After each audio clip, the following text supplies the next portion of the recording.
Rekan-rekan dokter di rumah sakit mendengar kabar dan langsung mengejek. Maya gila, mau jadi ibu rumah tangga kumuh. Nama saya DR, Maya Wijaya, usia 29 tahun. Saya seorang dokter umum di Rumah Sakit Harapan Sehat, salah satu rumah sakit rujukan terbesar di Jakarta. 2 tahun lalu, saya lulus sebagai comlot dari Fakultas Kedokteran Universitas Indonesia dengan predikat dokter muda paling berdedikasi dari rektorat. Kini, saya bekerja di bagian pelayanan pasien tidak mampu. Meski banyak kolega yang menertawakan pilihan saya. Ngapain ngurusin gelandangan, Maya? Gaji kamu tetap, tapi reputasi jelek. Begitu kata DR. Sinta, salah satu dokter senior yang selalu tampil dengan tas branded dan jam tangan mewah. Saya tinggal di sebuah apartemen sederhana di bilangan Cempaka. Putih, bukan yang mewah. Bukan pula yang kumuh, cukup untuk seorang dokter muda yang hidup mandiri. Apartemen itu saya beli dari hasil kerja keras selama kuliah dan magang tidak. Ada bantuan dari orang tua. Ayah saya pensiunan guru SMA, ibu, seorang penjahit rumahan. Mereka mengajarkan saya arti harga diri, kerja keras, dan belas kasih. Mungkin karena itulah saya memilih jalur yang tidak populer, membela yang tak punya suara, tapi hari ini, semua yang saya bangun, reputasi, karier, penghargaan dipertaruhkan. Karena hari ini, saya menikah, bukan dengan dokter tampan, bukan dengan pengusaha sukses, bukan dengan siapapun yang dianggap layak oleh dunia medis. Saya menikah dengan Joko, seorang pemulung yang bekerja di TPS, tempat pembuangan sementara. Di kawasan Kalisunter, pernikahan kami digelar sederhana hanya di teras rumah kontrakan kecil milik Ibu Joko, seorang janda tua yang sehari-hari mencari nafkah sebagai penjual gorengan keliling. Rumah itu terletak di pinggir sungai, berdinding papan, beratap seng bocor, dan tergenang saat hujan deras. Bau sampah dan air limbah menyengat.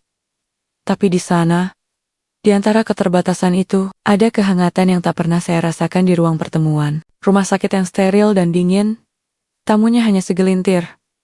Tetangga, 2 orang dari RT, ibu saya yang datang dengan air mata di pelupuk mata, dan Pak Slamet, satpam dari rumah sakit yang entah kenapa tahu acara ini. Tidak ada undangan resmi, tidak ada bridal party, tidak ada seserahan mewah, hanya sesaji kecil, sirih, kain adat, dan cincin besi yang dibeli Joko dari pasar loak.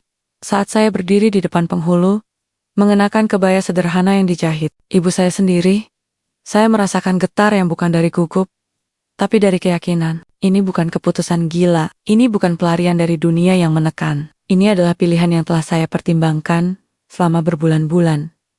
Karena saya tahu siapa Joko sebenarnya, dan saya tahu misi yang sedang kami jalani. Tapi dunia luar tidak tahu. Sore itu, setelah akad selesai, salah satu perawat dari rumah sakit Trina mengirim pesan grup staf medis. Guys, lihat ini. Maya nikah sama pemulung. Aku baru lihat fotonya di timeline Pak Slamet. Serius? Dia gila atau apa? Beberapa detik kemudian, foto saya memakai kebaya. Berdiri di samping Joko yang berbaju compang-camping. Muka kotor. Rambut acak-acakan. Langsung menyebar. Di grup itu, komentar mengalir deras. Waduh, dokter paling pintar jadi bahan tertawaan nasional. Mungkin dia stres, harusnya kita bawa ke psikiater. Aku kira dia akan nikah sama DR. Andika dari bedah, malah sama sampah hidup. Mungkin dia hamil, tapi kok nggak kelihatan. Saya membaca semua itu sambil duduk di lantai rumah kontrakan. Kaki masih terasa pegal setelah berdiri lama. Ibu saya menangis di samping saya. Maya, kamu yakin? Orang-orang akan terus membicarakanmu. Saya menatapnya. Lalu menatap Joko yang sedang membantu ibunya membersihkan piring. Ia tersenyum kecil saat melihat saya. Tidak ada rasa malu di matanya. Hanya ketenangan dan tekad. Sudah, Bu, kata saya pelan. Aku tahu yang aku lakukan. Aku tahu siapa dia. Dan aku tahu, suatu hari nanti, mereka semua akan tertunduk. Malam itu, kami tidur di kamar sempit, yang hanya muat satu dipan kecil. Dindingnya tipis, suara tikus berlarian di atap terdengar jelas. Tapi saya tidak merasa takut. Saya merasa damai. Joko duduk di tepi dipan, melepas kaos kakinya yang bolong, lalu menatap saya. "Besok kamu kembali bekerja?" tanyanya. Suaranya rendah, tapi tegas. "Sudah besok pagi," jawab saya. "Aku harus masuk jam 7 manggangge." Lalu, dengan nada yang serius, berkata, "Mereka akan menghina kamu. Mereka akan menyebutmu gila. Mereka akan mengira kamu terperangkap dalam cinta buta. Tapi kamu harus tetap kuat, karena kamu bukan istri pemulung. Kamu adalah mitra dalam misi ini." Saya mengangguk.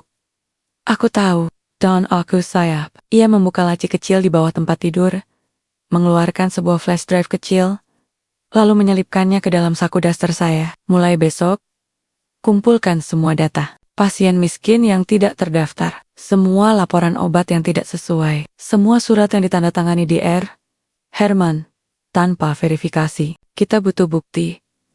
Saya menatapnya. "Dan kamu?" "Saya akan tetap jadi Joko si pemulung. Tapi saya akan masuk lebih dalam. Gudang obat, ruang arsip, bahkan lorong bawah tanah. Mereka tidak akan curiga pada orang yang mereka anggap sampah." Ia menatap saya. Mata hitamnya tajam, seperti pisau. "Kita bukan melawan satu orang, Maya. Kita melawan sistem. Dan sistem itu hanya bisa dihancurkan dari dalam oleh orang yang mereka anggap suci, dan oleh orang yang mereka anggap tak bernilai." Saya menggenggam tangannya. "Kita akan menang. Kita harus menang," katanya. "Karena kalau kalah, bukan hanya karier kita yang hancur, tapi nyawa ratusan pasien yang tidak bersuara." Esok paginya, saya kembali ke rumah sakit dengan seragam dokter yang rapi.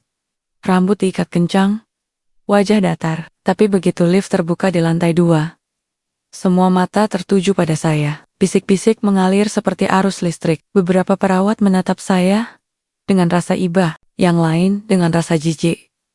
Dr. Sinta mendekat, senyum sinis di bibirnya. "Maya, selamat menikah. Suamimu? Unik. Apa dia mau kerja di sini? Kami butuh tukang bersih-bersih." Saya hanya tersenyum tipis. "Terima kasih dokter. Semoga saya juga bisa mendoakan pernikahan Anda yang resmi." Wajahnya memerah. Ia berbalik, berbisik pada rekannya. "Gila, dia masih bisa sok muluk." Saya berjalan ke ruang ganti, membuka laci, dan melihat flash drive kecil itu masih di saku saya. Saya menyentuhnya, seperti menyentuh janji. Di balik semua ejekan, di balik stigma sosial yang menghantam saya seperti badai, saya tahu satu hal. Saya bukan korban. Saya adalah tentara yang belum mengangkat senjata. Dan perang ini baru saja dimulai. Langit Jakarta pagi itu kelabu, tertutup kabut polusi, dan janji hujan yang tak kunjung turun. Saya berdiri di depan cermin ruang ganti dokter, memperbaiki dasi putih yang melingkar rapi di leher. Tangan saya sedikit gemetar, bukan karena takut, tapi karena beban yang kini saya pikul jauh lebih berat dari sekadar stetoskop di leher. Saya bukan hanya dokter hari ini, saya adalah mata-mata, informan, mitra dalam sebuah misi yang bisa menghancurkan karier, bahkan nyawa saya, tapi saya harus melakukannya. Saya menarik napas dalam, lalu membuka pintu ruang ganti. Lorong rumah sakit langsung menyambut saya dengan suara mesin infus, derap sepatu karet perawat, dan bisikan-bisikan yang sengaja dibuat keras agar saya dengar. "Lihat, dia datang. Istri pemulung. Kayaknya dia butuh uang buat nikahin orang." Kumuh gitu. "Mungkin utang judi." Aku dengar suaminya pernah ditangkap polisi. "Narkoba," katanya. Saya berjalan lurus, kepala tegak, tatapan fokus ke depan, tidak menoleh, tidak bereaksi. Di dalam, hati saya teriris. Tapi saya tahu, ini baru permulaan. Jika saya menangis hari ini, mereka akan menghancurkan saya perlahan. Seperti serigala mengoyak daging segar, sampai di ruang pasien saya langsung masuk ke jadwal pagi. Kunjungan ke ruang rawat inap lantai 3, tempat pasien tidak mampu dirawat. Di sini, mereka yang tidak punya BPJS atau asuransi harus membayar tunai dan seringkali ketika tidak mampu, mereka dipindahkan ke tempat yang tidak pernah tercatat, klinik gelap, atau bahkan dipulangkan dalam keadaan kritis. Saya membuka catatan kecil di balik clipboard. Ini bukan hanya catatan, medis ini adalah awal dari bukti. Pasien pertama, Pak Darmo, 58 tahun. Kanker usus stadium ketiga, masuk minggu lalu, dengan rujukan dari puskesmas. Tapi, hari ini, tempat tidurnya kosong. Suster Rina bilang, sudah dipulangkan. Dok, keluarganya nggak sanggup bayar. Saya mengecek sistem, tidak ada surat pemulangan, tidak ada tanda tangan keluarga, tidak ada rekam medis keluar, hanya catatan singkat. Pasien dipindahkan ke klinik rekanan. Klinik rekanan, saya tidak pernah dengar, dan tidak ada nama klinik itu di daftar kerja sama rumah sakit. Saya menyimpan catatan itu. Di sudut clipboard, saya tulis kecil, Darmo, hilang, tidak ada dokumen. Cek keuangan. Pasien kedua, Ani 12 tahun. Gizi buruk dan pneumonia. Ibunya, seorang penjual bakso keliling, menangis di samping tempat tidur.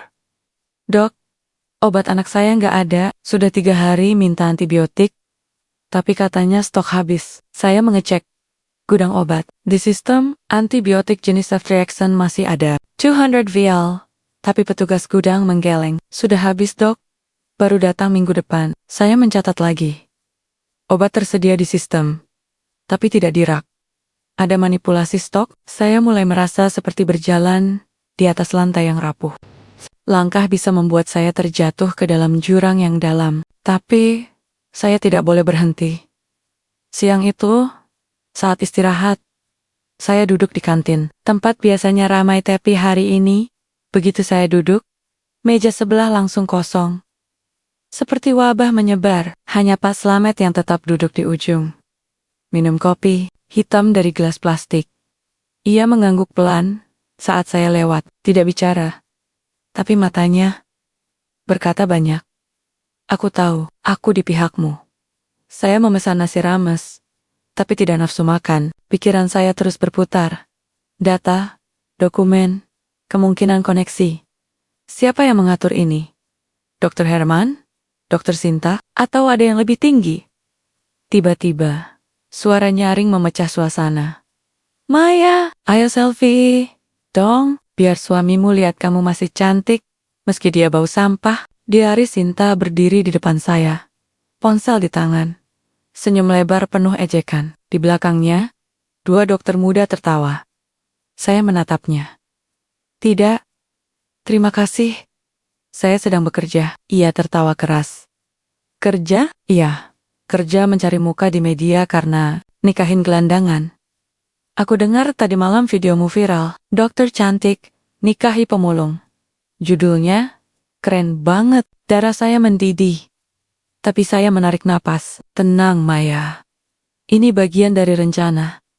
Biarkan mereka meremehkanmu. Saya senang kalau saya bisa menginspirasi orang, Dr. Sinta. Kata saya datar. Mungkin suatu hari, Anda juga bisa jadi berita. Baik bukan karena tas baru, tapi karena menyelamatkan nyawa. Wajahnya memerah. Ia membanting ponsel ke meja. Dasar sok suci. Kau pikir kau lebih baik dari kami. Lihat dirimu. Sekarang kau dijauhi semua orang. Bahkan pasien mulai minta ganti. Dokter, saya berdiri perlahan. Kalau pasien minta ganti, saya hormati. Tapi selama saya masih bisa menyembuhkan, saya akan tetap di sini. Meski sendirian, saya pergi. Meninggalkan kantin yang tiba-tiba hening. Tapi di balik punggung saya, bisik-bisik kembali mengalir. Kale, ini lebih keras, lebih jahat. Gila. Dia masih bisa so hebat. Kayaknya dia nggak sadar udah jadi bahan tertawaan seluruh Jakarta. Aku dengar dia hamil. Makanya nikahin pemulung. Biar ada yang tanggung jawab. Saya menahan air mata.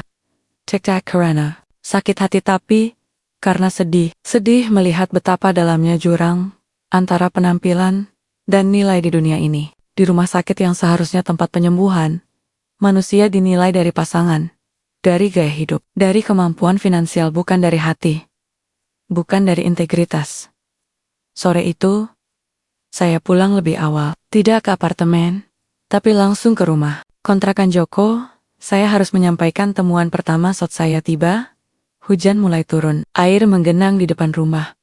Mencampurkan lumpur dan sampah plastik. Ibu Joko sedang menutup jendela. sambil mengomel tentang atap yang bocor. Joko duduk di pojok, membersihkan sepatu kumalnya. Ia mengangkat wajah saat saya masuk.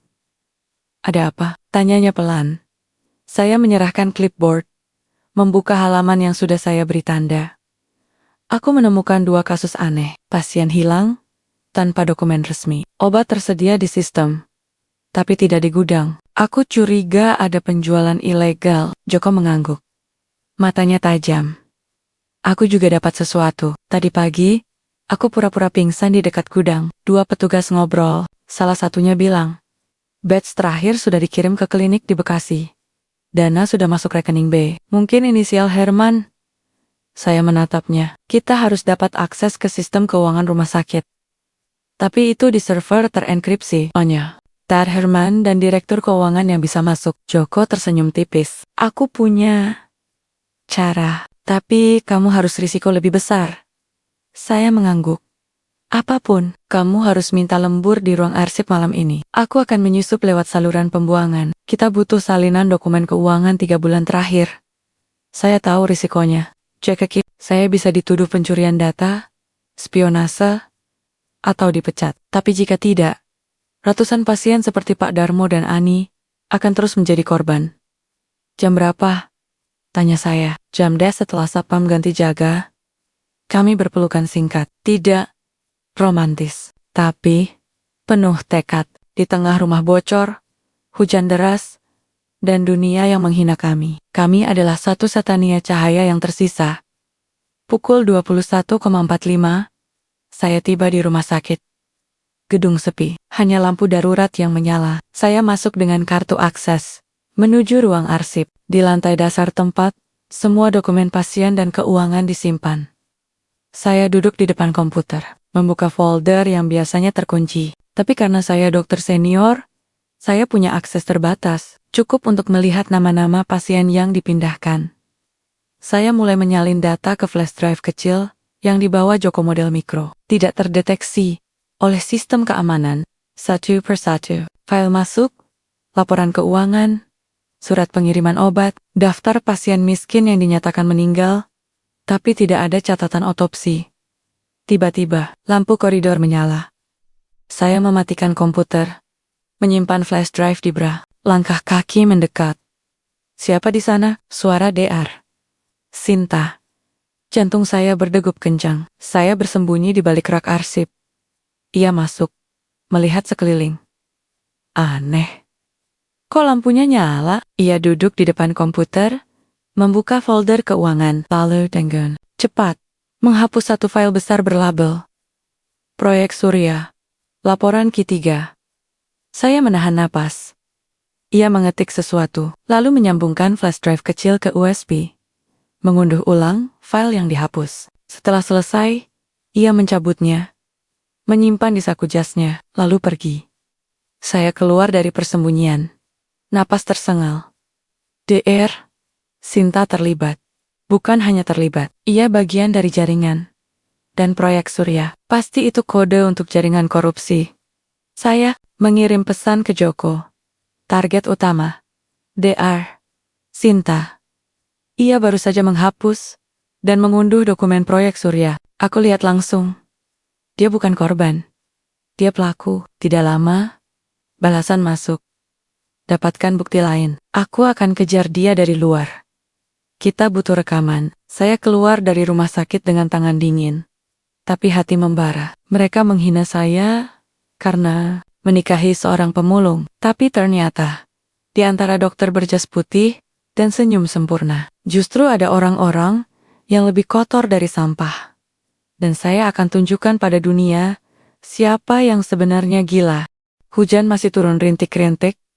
Saat saya meninggalkan rumah sakit, langit Jakarta gelap, seperti hati yang penuh rahasia. Saya berjalan pelan menuju halte. Tidak ingin terburu-buru. Jika ada kamera pengawas yang mengikuti, saya harus terlihat seperti dokter biasa yang pulang lelah setelah lembur. Tapi di dalam, saya sedang membawa bom waktu flash drive kecil yang berisi data curian. Dan otak yang dipenuhi bayangan DR. Sinta menghapus file dengan wajah dingin, seolah nyawa pasien hanyalah angka di laporan keuangan.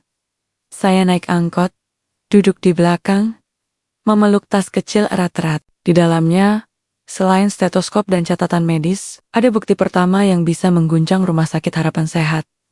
Tapi saya tahu, ini belum cukup. Mereka akan mengatakan, saya mencemarkan nama baik institusi. Mereka akan menyebut saya iri, stres, atau bahkan gila karena bukankah istri pemulung pasti tidak waras? Saya tersenyum getir. Mereka benar-benar tidak tahu siapa suami saya. Saat tiba di rumah kontrakan, saya langsung membuka sepatu dan duduk di lantai. Menarik napas dalam. Ibu Joko sudah tidur, hanya lampu temaram dari samping dapur yang menyala. Dan di sana, Joko duduk di meja kastil, memeriksa sesuatu di laptop kecil yang terhubung dengan kabel aneh. Tangannya bergerak cepat. Matanya fokus seperti elang membidik mangsa. Ia menoleh. Kamu selamat? Saya mengangguk. Aku lihat DR. Sinta. Dia menghapus dan mengunduh file bernama Proyek Surya. Aku yakin dia terlibat. Joko menatap saya, lalu membuka laptop lebih lebar. Lihat ini. Di layar, terlihat rekaman malam dari kamera kecil yang tersembunyi di dasar tong sampah, dekat gudang obat. Gambar buram, tapi cukup jelas DR. Sinta menyerahkan sebuah amplop tebal kepada petugas gudang. Lalu pria itu membuka lemari khusus dan mengeluarkan kotak obat yang ditandai restricted, BPOM, obat palsu, bisik Joko. Atau lebih tepatnya, obat asli yang dijual ke pasar gelap. Mereka ganti dengan versi murahan untuk pasien tidak mampu. Dan pasien yang hilang, mereka dikirim ke klinik ilegal di Bekasi dan Tangerang tempat mereka dijadikan kelinci percobaan untuk obat yang belum teruji. Saya merasa mual. Ani, anak yang kemarin tidak dapat antibiotik, mungkin dia diberi obat palsu. Joko mengangguk. Dan jika dia sakit parah atau meninggal, catatannya akan diubah. Meninggal karena komplikasi. Tidak ada yang menyalahkan rumah sakit, tidak ada yang menuntut. Karena keluarganya miskin. Tidak punya akses hukum. Saya menutup mulut. Tuhan, berapa banyak yang sudah jadi korban? Ratusan. Jawab Joko pelan. Dan ini sudah berlangsung 2 tahun. Sejak DR Herman naik jabatan sebagai manajer, tapi jaringannya lebih luas. Sampai ke Kementerian Kesehatan, saya terdiam. Ini bukan lagi soal satu rumah sakit. Ini soal sistem yang memang dirancang untuk menindas yang lemah, tapi kemudian pertanyaan lain muncul. Joko, bagaimana kamu tahu semua ini? Bagaimana kamu bisa masuk ke sistem? Punya kamera? Punya akses? Kamu bukan pemulung biasa kan?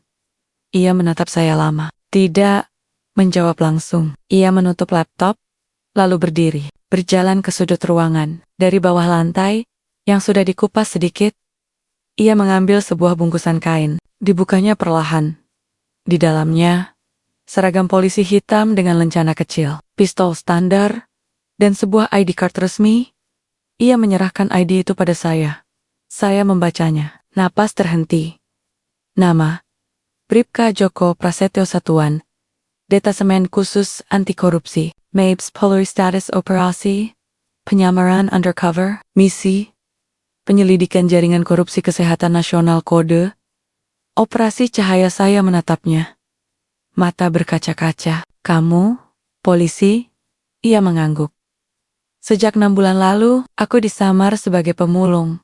Untuk bisa masuk ke lingkungan rumah sakit, tanpa dicurigai. Aku butuh orang dari dalam seseorang yang punya akses, punya integritas, dan punya keberanian. Dan aku menemukanmu.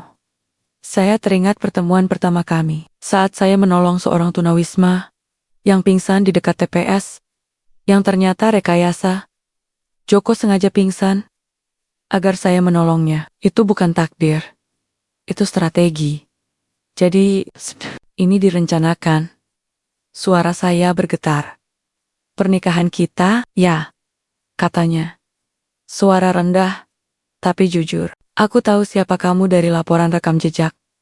Dokter, yang sering protes soal diskriminasi pasien miskin, yang pernah melapor ke ombudsman soal penyalahgunaan dana. Aku tahu, kamu bisa dipercaya. Tapi aku juga tahu, satu orang tidak bisa menggoyang sistem sebesar ini.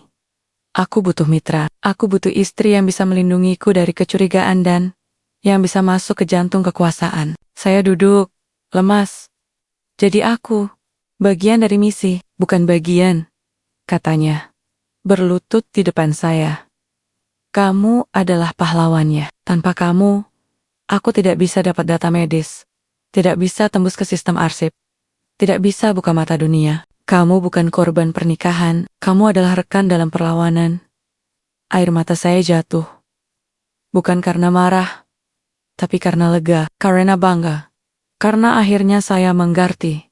Saya tidak gila. Saya tidak hancur. Saya sedang berdiri di garis depan. Perang yang tidak kelihatan.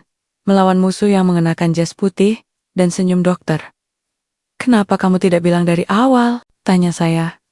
Karena jika kamu tahu, ekspresimu tidak akan alami. Dan jika kamu tidak alami, mereka akan curiga. Dunia harus percaya kamu benar-benar menikahi pemulung karena cinta buta. Baru saat waktunya tiba, kebenaran akan meledak seperti bom. Saya tertawa kecil, sambil mengusap air mata. Dan kapan waktu itu tiba? Saat kita punya cukup bukti untuk jatuhkan semua. Herman, Sinta, bahkan yang di atas. Dan saat itu, kamu akan berdiri di depan kamera dan berkata, saya bukan istri pemulung. Saya adalah dokter yang memilih kebenaran. Malam itu, kami tidak tidur. Kami duduk berjam-jam, merancang langkah berikutnya. Joko menjelaskan lebih dalam tentang operasi cahaya misi rahasia yang digagas Kombes Arya setelah seorang dokter whistleblower ditemukan tewas di Sungai Ciliwung dengan luka menusuk dan mulut dilakban. Korban terakhir mencoba membocorkan jaringan penjualan obat ilegal yang melibatkan pejabat kementerian. Kita bukan hanya lawan rumah sakit, kata Joko. Kita lawan orang-orang yang punya uang, kekuasaan, dan tentara bayaran. Saya mengangguk. Aku sayap. Tapi sebelum subuh, sesuatu terjadi. Saya bangun, karena suara aneh seperti logam digeser. Saya keluar kamar dan melihat Joko sedang memasang kabel kecil di dinding. Ia membuka panel listrik, menyambungkan kamera mikro ke jaringan kabel telepon. Ini untuk apa? Tanya saya. Pengawasan, jawabnya.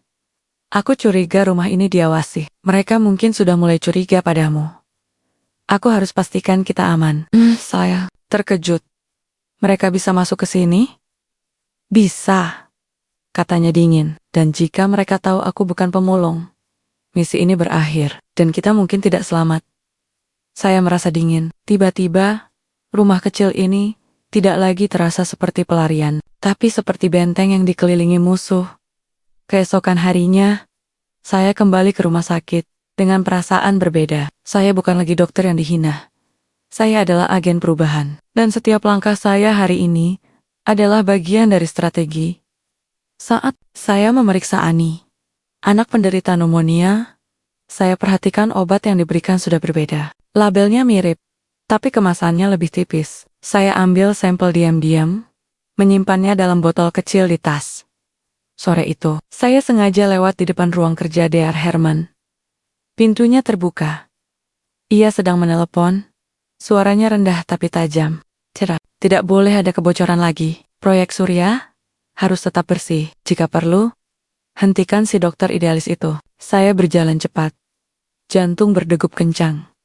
Mereka tahu, atau setidaknya mulai curiga. Saat pulang, saya menemukan jejak kaki di depan rumah, bukan sepatu karet satpam, tapi sepatu kulit besar, dan pintu belakang yang biasanya terkunci sedikit terbuka. Joko langsung waspada. Ia periksa kamera tersembunyi. Tidak rusak, tapi ada rekaman singkat. Dua pria asing masuk sebentar, menggeledah laci, lalu pergi. Mereka mencari sesuatu, kata Joko. Mungkin flash drive, mungkin bukti.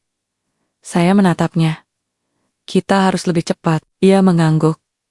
Besok malam, aku akan masuk ke server utama lewat saluran listrik bawah tanah. Butuh kamu buka akses dari dalam ruang IT. Jam 11 malam. Hanya 15 menit. Hookup untuck. Salin semua data keuangan dan komunikasi internal. Saya tahu risikonya jika ketahuan. Saya bisa langsung ditahan, dituduh spionase, bahkan dipenjara.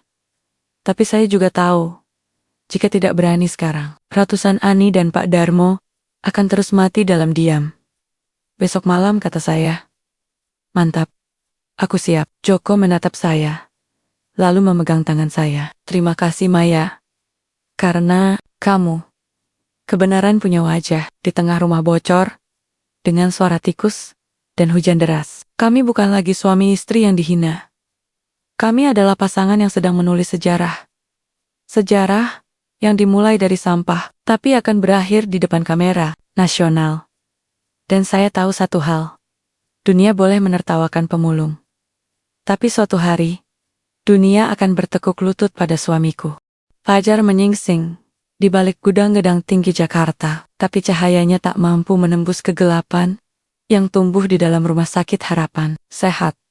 Saya berdiri di depan cermin kamar mandi rumah kontrakan, menyisir rambut dengan tangan yang masih gemetar. Bukan karena takut tapi karena beban. Malam ini, saya harus masuk lebih dalam ke sarang ular. Malam ini, saya akan menyusup ke ruang IT, jantung sistem keamanan rumah sakit, untuk membuka jalan bagi Joko menyedot semua data korupsi yang selama ini disembunyikan di balik laporan keuangan yang tampak rapi.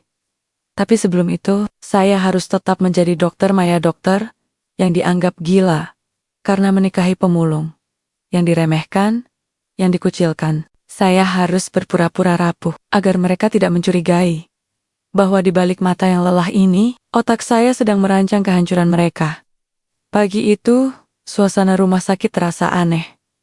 Lebih tegang, lebih waspada. Satpam berjaga di tempat-tempat yang biasanya kosong. Kamera pengawas di lantai 3, diganti yang baru. Dan DR, Herman berjalan dengan langkah cepat, didampingi 2 orang asing berjas hitam, bukan dokter, bukan staf administrasi. Mereka membawa tablet dan berbicara pelan, sering menoleh ke arah ruang arsip dan server.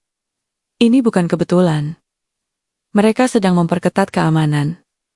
Artinya, mereka tahu ada kebocoran. Saya masuk ke ruang pasien. Mencoba fokus, tapi pikiran saya terus kembali ke malam nanti. Joko sudah memasang alat pelacak di tubuhnya jika komunikasi terputus lebih dari 20 menit. Sinyal otomatis akan dikirim ke Kombes Arya. Ia akan masuk lewat saluran pembuangan bawah tanah, merayap sejauh 150 meter, menuju panel listrik di basement, lalu menyambungkan dongle ke server cadangan. Tugas saya, membuka akses ke sistem dengan kartu kunci saya, lalu mematikan alarm sementara selama 15 menit. Hanya 15 menit. Tapi jika gagal, semuanya berakhir. Siang itu, saya memeriksa Ani lagi. Anak 12 tahun itu, wajahnya pucat, napasnya masih sesak. Obat yang diberikan semalam, yang saya curigai palsu, tidak memberi perbaikan. Saya minta rekam medis lengkap, tapi Susterina berkata, belum ada input. Dok, sistem sedang maintenance. Bohong. Saya tahu itu cara mereka menyembunyikan data. Saya ambil sampel obat dari botol infus, menyimpannya dalam kantong steril kecil yang saya selipkan di saku daster. Nanti malam, setelah operasi, saya akan bawa ke laboratorium kecil yang dipinjamkan Joko dari jaringan intelijen. Saat keluar dari kamar pasien, saya melihat DR. Sinta berdiri di ujung koridor, menatap saya. Ia tidak tersenyum, tidak menyindir, hanya menatap, seperti predator yang mengamati mangsa. Sebelum menerkam, saya balas tatapannya tanpa gentar. Percayalah, Dokter Sinta, kamu belum tahu siapa aku sebenarnya. Jam 20.00, rumah sakit mulai sepi. Pasien sudah tidur, perawat berganti jaga. Ini waktu yang tepat. Saya mengunci ruang ganti, lalu menyelinap ke lantai dasar. Ruang IT berada di belakang ruang arsip, dikunci dengan sistem swipe card dan PIN. Saya memiliki akses karena pernah menjadi koordinator digitalisasi rekam medis. Tapi malam ini, sistem keamanan diperketat, kamera baru terpasang di atas pintu, dan sensor gerak aktif. Saya menunggu di balik tangga darurat. Mengirim pesan ke Joko, aku di posisi. Kamera aktif, sensor gerak menyala. Kamu siap? Balasan datang beberapa detik kemudian. Aku di panel bawah, siap dalam 5 menit. Matikan alarm lewat sistem darurat. Gunakan kode RS77 EMG. Saya menarik napas. Kode darurat itu hanya diketahui oleh manajer dan tim IT senior. Joko mendapatkannya dari mantan teknisi yang dulu dipecat karena mencurigai kebocoran data dan kini menjadi mata-mata kami. Saya keluar dari persembunyian, berjalan lurus ke ruang IT. Kamera mengikuti saya, Saya masukkan kartu, ketik PIN, lalu dengan gerakan cepat masukkan kode darurat. Lampu merah di atas pintu berkedip, lalu berubah hijau. Alarm sistem mati. Sensor gerak nonaktif. 15 menit dimulai. Saya buka laptop. Masuk ke sistem administrasi. Server mulai menunjukkan aktivitas aneh, data mengalir keluar. Saya tahu itu Joko. Ia sedang menyalin semuanya. Laporan keuangan, email internal, log pengiriman obat, bahkan rekaman CCTV yang dihapus tiba-tiba. Lampu koridor menyala. Saya membeku. Langkah kaki mendekat saya, cepat-cepat menutup laptop. Menyimpan flash drive ke bra. Lalu duduk seolah sedang memeriksa dokumen pasien. Pintu terbuka. DR. Herman masuk. Wajahnya dingin. Di belakangnya, 2 satpam, berseragam hitam, bukan satpam biasa. Badan besar, sikap militer, tangan selalu dekat pinggang. Mantan tentara bayaran. Seperti yang Joko ceritakan. Dokter Maya, kata Herman. Suaranya rendah. Jam segini masih kerja. Padahal kamu kan punya suami yang butuh ditemani. Saya angkat wajah. Ada pasien kritis, Pak. Saya sedang cek riwayat obatnya. Ia melihat ke layar laptop. Saya sudah menutup semua jendela sensitif. Hanya menampilkan rekam medis Ani. Herman tersenyum tipis. Kamu tahu, sistem keamanan kita baru saja error. Alarm mati tanpa sebab. Aneh ya? Padahal hanya bisa diakses oleh orang tertentu. Saya menahan napas. Dia tahu. Mungkin gangguan teknis. Jawab saya datar. Atau ada yang salah input kode. Ia mendekat. Menatap saya dari dekat. Kamu tidak takut sendirian di sini? Banyak orang jahat di luar sana. Apalagi kamu, istri pemulung. Siapa yang akan melindungi kamu? Kalau terjadi sesuatu, darah saya mendidih. Tapi saya tetap tenang. Saya percaya pada Tuhan, Pak. Dan pada kebenaran. 2 hal itu lebih kuat dari ancaman apapun. Wajahnya berubah gelap. Ia berbalik. Jaga dia, katanya pada satpam. Kalau ada yang aneh, bawa ke ruang bawah tanah. Pintu ditutup. Saya sendirian. Lagi, tapi saya tahu. Saya diawasi. Saya tunggu sampai jam 20:15. Lalu, saya keluar perlahan. Membawa tas kecil. Di dalam, flash drive berisi semua data yang berhasil disalin Joko, lebih dari 200 gigabit bukti korupsi. Saat saya tiba di halte, Joko sudah menunggu. Berpakaian kumuh seperti biasa, tapi matanya bersinar. Kita dapat semuanya, bisiknya. Termes, email Herman ke pejabat Kemenkes. Batch terakhir sudah dikirim. Dana sudah masuk rekening Budi. Proyek Surya berjalan lancar. Saya menatapnya. Budi, bukan nama kecil dari IR. Budi Santoso, pejabat Kemenkes? Iya, katanya. Kita punya bukti keterlibatan langsung. Kami pulang dalam diam. Tapi di dalam, kami sedang meledakkan kemenangan. Namun, pagi berikutnya, kabar buruk datang. Pak Slamet tidak masuk kerja. Saya telepon. Tidak diangkat. Saya datang ke rumahnya. Di bilangan Tanjung Priok, rumahnya kosong. Tetangga bilang, tadi malam, ada mobil hitam datang. Orang-orang masuk, lalu bawa dia pergi. Katanya, ada urusan kerja. Saya tahu itu bohong. Pak Slamet ditangkap. Atau diculik. Saya kirim pesan ke Joko. Pak Slamet hilang. Mereka tahu. Ada mata-mata. Jawaban datang cepat. Kita harus pindah malam ini. Rumah tidak aman, dan kita harus siap, perang sudah dimulai.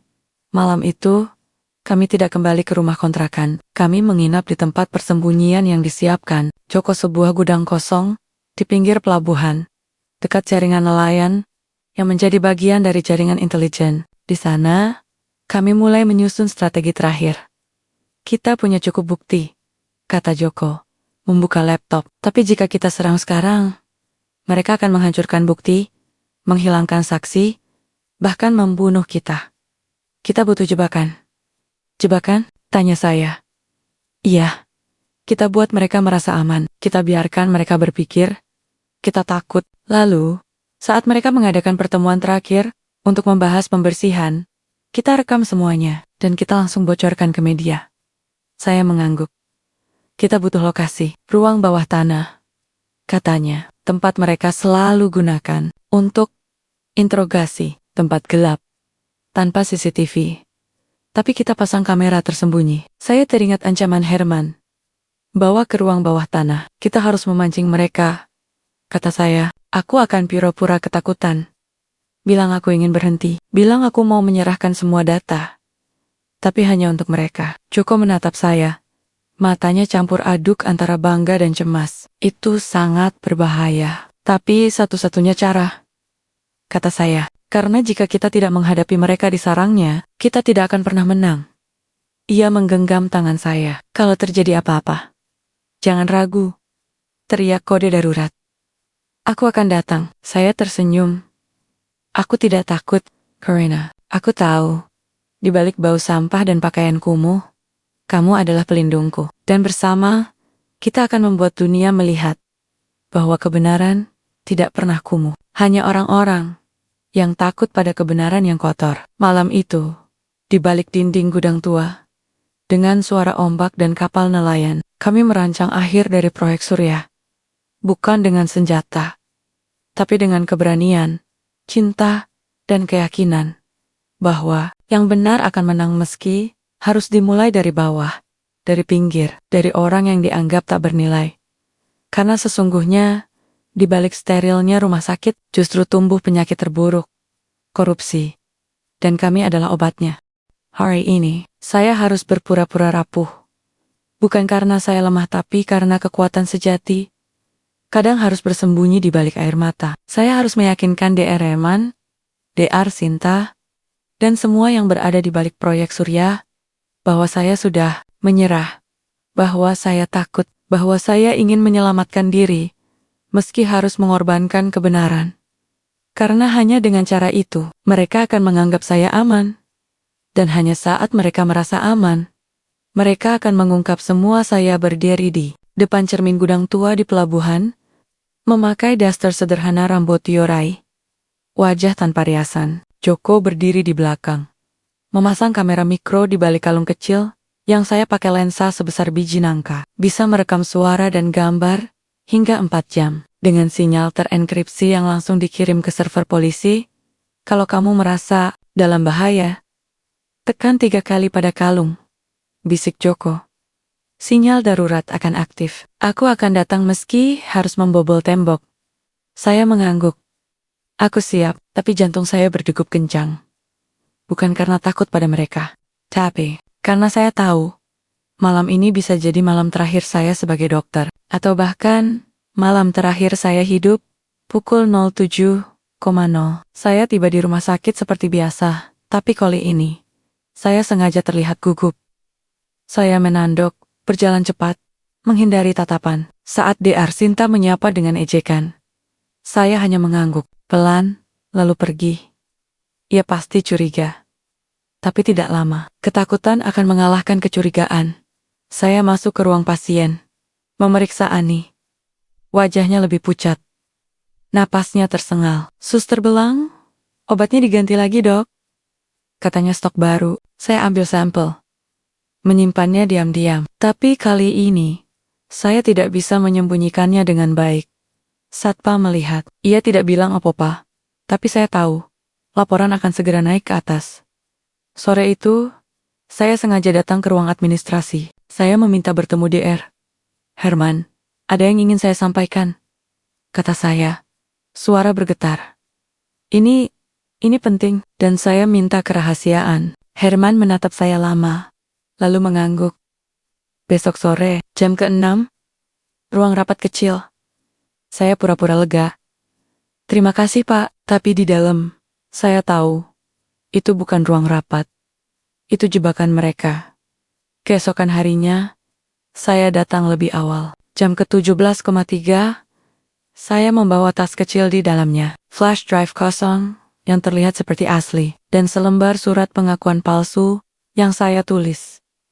Saya, Maya Wijaya, menyatakan menyerah, dan tidak akan lagi menyelidiki masalah internal Rumah Sakit Harapan Sehat. Saya serahkan semua data kepada pihak manajemen, demi keselamatan keluarga saya. Palsu, tentu saja. Tapi mereka harus percaya. Saya menunggu di lobi. Pukul 18.00, Herman Mongkyol, diikuti DR Sinta, Dan 2 satpam besar yang sama, seperti malam lalu yang kini saya tahu, bernama Roni dan Dedi, mantan anggota satuan khusus yang dipecat karena kasus penganiayaan, lalu direkrut secara gelap oleh rumah sakit sebagai penjaga keamanan khusus. Silakan, Dr. Maya, kata Herman, senyum tipis. Kita bicara di tempat yang lebih privat. Kami masuk ke lift, tapi bukan naik melainkan turun. Lift terus turun, melewati -1, -2, hingga berhenti di -3. Pintu terbuka di depan saya. Lorong sempit.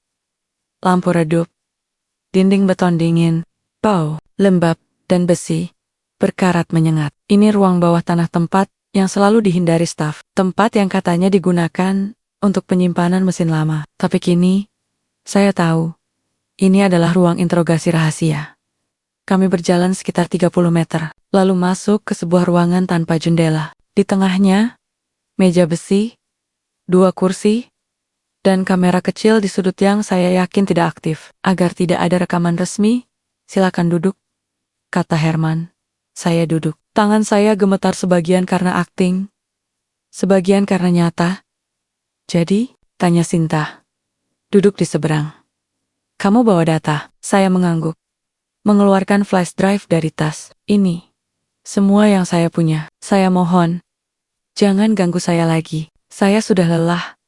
Saya ingin hidup normal dengan suami saya, meski dia pemulung. Sinta tertawa kecil. Akhirnya kamu sadar, kita bukan dunia dongeng, Maya. Di dunia nyata, orang seperti kita harus tetap di atas. Orang seperti dia, di tempat sampah. Saya menendok. Sialah Hanker. Herman mengambil flash drive, memasukkannya ke laptop. Tapi ia tidak langsung membukanya, menghubungkannya ke alat deteksi. Layar menunjukkan. File tidak lengkap. Tidak ada aktivitas data signifikan. Wajahnya langsung gelap. Ini kosong. Desisnya. Sinta melompat. Kamu main-main dengan kami? Saya mundur. Tidak, saya bawa yang asli. Tapi mungkin saya salah simpan. Herman berdiri. Matanya tajam seperti pisau. Kamu pikir kami bodoh? Kamu dan suamimu. Kalian sudah lama kami curigai. Pernikahan anehmu. Sikapmu yang tiba-tiba aktif di arsip. Kalian berdua mata-mata. Demi Roni mendekat, berdiri di samping saya. Kita bawa ke ruang B. Saya mencoba bangkit. Saya dokter. Saya punya hak. Saya bisa lapor polisi. Herman tertawa keras. Polisi? Kita punya orang di kepolisian, Maya. Dan media. Kita bisa buat kamu terlihat seperti penipu yang ingin menjatuhkan rumah sakit demi uang. Atau, karena suamimu gila, kamu ikut gila. Sinta menatap saya. Akan menghabiskan sisa hidupmu di ruangan seperti ini. Atau lebih buruk di sel penjara. Dituduh mencuri data negara. Roni menarik lengan saya. Saya melawan. Tapi ia terlalu kuat. Mereka membawa saya ke ruangan sebelah lebih kecil. Tanpa meja, hanya kursi besi dan cermin satu arah. Mereka mengunci tangan saya dengan kabel plastik, lalu pergi, meninggalkan saya sendirian. Tapi saya tidak panik. Saya menunggu. Dan tepat 10 menit kemudian, suara mereka kembali. Mereka masuk, membawa laptop. Kita akan interogasi kamu sampai kamu bicara, kata Herman. Siapa yang membantumu? Apa tujuanmu? Dan di mana data aslinya? Sinta menyalakan laptop. Kita rekam ini. Untuk keperluan internal. Tapi jika kamu tidak kooperatif, rekaman ini bisa kita ubah. Kita bisa buat kamu terlihat seperti orang yang mengancam keselamatan rumah sakit. Saya menatap mereka. Kalian tidak akan menang. Herman mendekat. Kami sudah lama menang. Dan kamu hanya sampah yang mencoba bersihkan tempat sampah. Saat itulah, saya menekan kalung saya 3 kali. Tek, tek, tek. Sinyal darurat telah dikirim. Di ruang tersembunyi, di luar rumah sakit, Joko menerima sinyal. Ia langsung bangkit, mengenakan rompi anti peluru, mengambil senjata, dan menghubungi kombes. Arya. Operasi cahaya. Level darurat. Maya ditahan di basement Rumah Sakit Harapan Sehat. Lokasi, ruang interogasi B. Mereka sedang merekam gunakan sebagai bukti. Saya masuk sekarang. Ia tidak menunggu perintah. Ia sudah tahu jalannya melalui saluran pembuangan seperti malam lalu. Tapi kali ini, ia tidak sendirian. Dua anggota timnya sudah standby di luar siap menyorbu. Di dalam ruang bawah tanah, interogasi semakin brutal. Herman menyalakan rekaman. Nama Anda? Saya tidak akan bicara tanpa pengacara. Jawab saya. Roni menarik rambut saya. Bicara, atau kami hancurkan hidupmu. Sinta mencatat. Subjek menolak kooperatif. Diduga terlibat jaringan spionase medis. Saya tertawa. Kalian tidak sadar ya, kalian sedang merekam pengakuan kalian sendiri. Setiap kata, setiap ancaman, sedang direkam bukan hanya oleh kalian, tapi juga oleh orang lain. Wajah mereka berubah. Herman menatap kamera. Apa maksudmu? Cari saja di kalung saya. Kata saya. Kalian pikir saya datang tanpa perlindungan? Sinta merobek kalung saya. Ia menemukan kamera mikro. Matanya membelalak. Ini ilegal. Kamu menyadap kami. Tidak, kata saya. Saya hanya membalikkan sadapan kalian. Karena kalian lupa satu hal.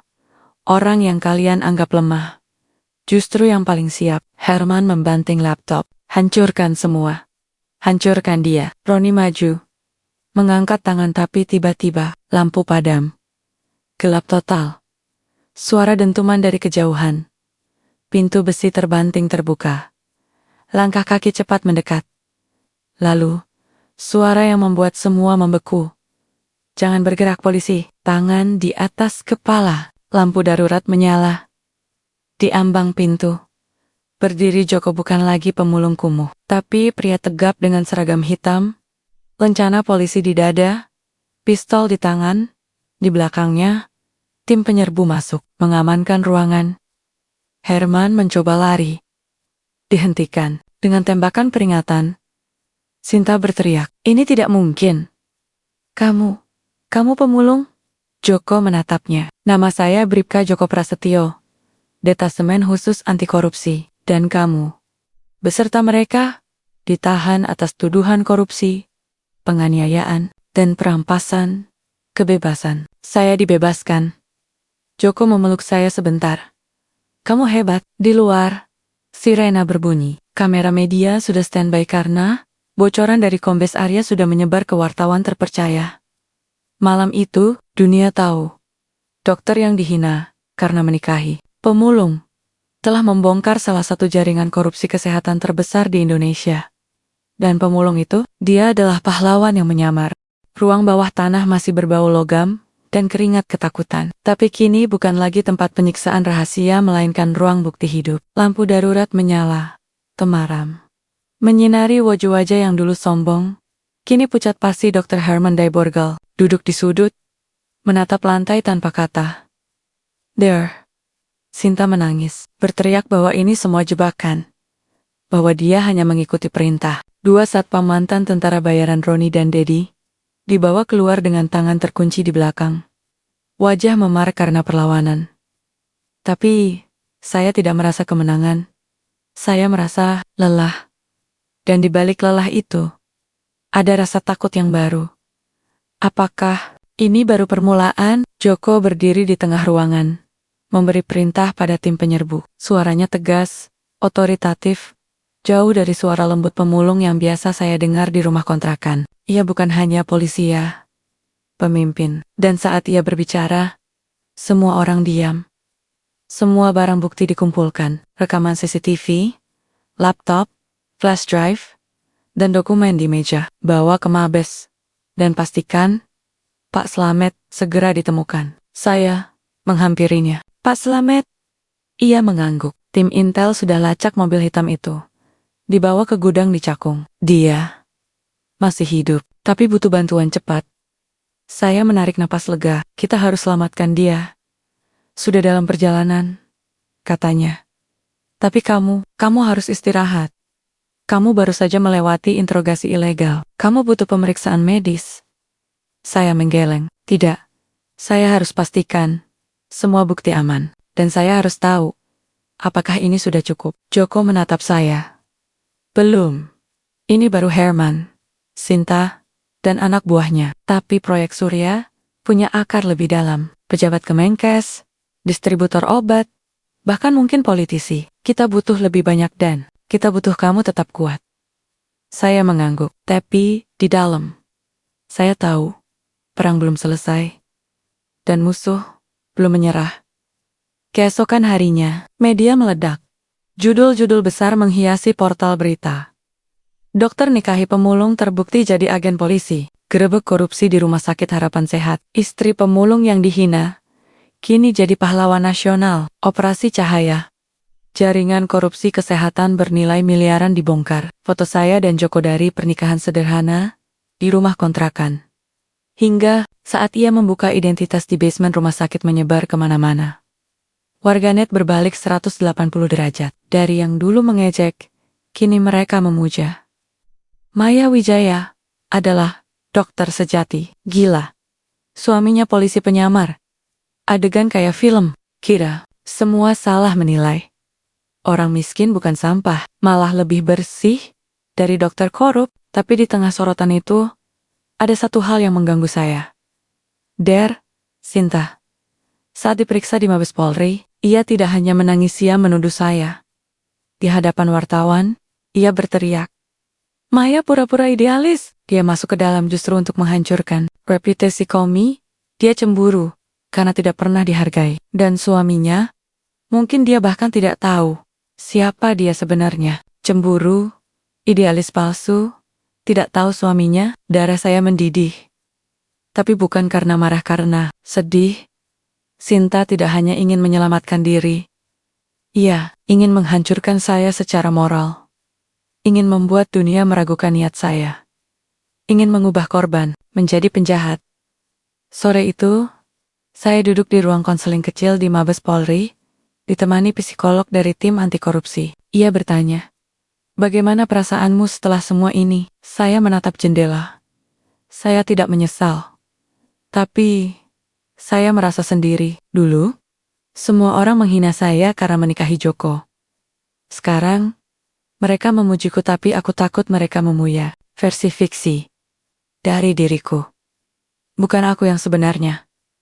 Maksudmu, mereka melihat saya sebagai pahlawan. Tapi saya bukan pahlawan. Saya hanya perempuan yang tidak tahan melihat anak seperti Ani diberi obat palsu. Saya hanya dokter yang tidak mau tutup mata saat pasien miskin dihapus dari sistem. Saya tidak butuh pujian, saya butuh keadilan. Psikolog itu tersenyum. Tapi pujian itu penting, Maya. Karena di tengah dunia yang suka menyalahkan yang lemah, kamu justru membuktikan bahwa kebaikan bisa menang. Dan itu memberi harapan. Saya terdiam. Tapi malam itu, saat kembali ke tempat persembunyian gudang nelayan di pelabuhan, saya menemukan sesuatu yang membuat saya merinding. Ada bunga mawar merah di depan pintu. Tidak ada catatan. Tidak ada jejak. Saya masuk, waspada. Joko belum kembali. Saya periksa kamera tersembunyi, tidak ada yang masuk. Tapi bunga itu segar, baru diletakkan. Saya ambil, dan di balik tangkainya ada secari kertas kecil. Tidak semua yang bersih itu steril, dan tidak semua yang kumuh itu jujur. Hati-hati, dokter. Aku tahu siapa kamu sebenarnya. Saya menahan napas. Ini bukan ancaman biasa. Ini dari seseorang yang mengerti, yang tahu permainan ini, yang mungkin masih bebas di luar. Keesokan pagi, Joko kembali. Wajahnya tegang. Kita dapat laporan, katanya. Pak Slamet, tapi dia disiksa. Mereka ingin tahu siapa mata-mata di dalam, dan dia tidak tahan. Dia sebut nama. Saya membeku. Siapa? Dia sebut, kamu. Saya terkejut, tapi aku tidak tahu apa-apa. Aku tidak pernah memberitahu dia secara langsung. Joko mengangguk. Dia tidak menyebut secara eksplisit, tapi dia bilang, ada dokter yang terlalu peduli pada pasien miskin, dan itu cukup bagi mereka untuk mencurigai kamu. Jadi, mereka tahu aku bagian dari ini? Ya. Dan mereka tahu kamu masih hidup. Artinya, mereka akan mencoba menjatuhkanmu bukan dengan kekerasan, tapi dengan naratif. Maksudmu, mereka akan sebarkan cerita bahwa kamu bukan pahlawan, bahwa kamu punya dendam pribadi. bahwa kamu hanya ingin terkenal, bahwa kamu bahkan tidak mencintai Joko, kamu hanya memanfaatkannya. Saya menatapnya. Tapi itu bohong. Tapi, jika diulang berkali-kali, orang akan percaya. Katanya pelan, itu senjata paling berbahaya. Kebohongan yang terus diulang. Saya teringat kata-kata Sinta di konferensi pers polisi. Dia cemburu, dia tidak tahu suaminya. Mereka sudah mulai. Beberapa hari kemudian, muncul artikel di situs berita kecil. Di balik heroisme Maya Wijaya. Apakah ini hanya drama untuk selamatkan karier? Penulis meragukan motif Maya. Menyebut bahwa sebelum menikahi Joko, ia sempat ditolak promosi karena konflik dengan DR. Herman, mungkinkah ini balas dendam? Tanya sumber anonim dari internal rumah sakit. Lalu, muncul video di media sosial. Seorang perawat pura-pura anonim mengaku, Maya sering merah ke pasien. Dia sombong. Dia bilang suaminya pemulung karena mau dikasihani. Padahal, dia yang memaksa. Nikah, semua bohong. Tapi disampaikan dengan wajah sedih, air mata, dan nada meyakinkan. Dan yang paling menyakitkan, beberapa teman sejawat saya mulai percaya. Saya membuka grup dokter, dan melihat komentar. Ya juga sih, kok pas dia dihina, tiba-tiba suaminya polisi. Terlalu pas, aku dulu kasihan. Tapi sekarang aku ragu, apa iya dia nggak tahu dari awal? Kalau beneran cinta, kenapa nikahnya di tempat kumuh? Bisa kan? Nikah resmi, saya menutup ponsel. Air mata mengalir, bukan karena saya ingin dipuji, tapi karena saya tidak ingin perjuangan ini dihancurkan oleh kebohongan. Saya tidak ingin Ani, Pak Darmo, dan ratusan korban lainnya dianggap tidak penting hanya karena orang lebih suka percaya konspirasi daripada kebenaran. Saya menangis di pelukan Joko malam itu. Kenapa mereka tidak percaya? Bisik saya. Kita punya bukti. Kita punya rekaman. Kita punya pengakuan. Ia mengusap rambut saya, karena kebenaran itu menyakitkan. Orang lebih suka percaya bahwa dunia ini adil, bahwa dokter itu suci, bahwa yang kaya pasti hebat. Tidak, mereka harus mengakui bahwa sistem yang mereka percaya rusak. Saya mengangguk, dan di tengah tangis itu, saya membuat keputusan. Kita harus buka semuanya, kata saya. Tidak hanya bukti, tapi juga motif, perasaan, perjalanan kami. Kita harus tunjukkan bahwa kami bukan tokoh drama, kami manusia yang memilih berdiri. Joko menatap saya. Kamu siap? Lebih dari siap, jawab saya. Karena kali ini, bukan hanya kebenaran yang kita bawa. Kali ini, kita bawa hati. Malam itu, saya mulai menulis. Bukan laporan polisi, bukan pernyataan resmi, tapi surat terbuka. Untuk rakyat Indonesia, untuk pasien miskin, untuk Ani, untuk ayah Joko yang mati karena obat palsu, untuk ibu saya yang menangis saat saya menikah.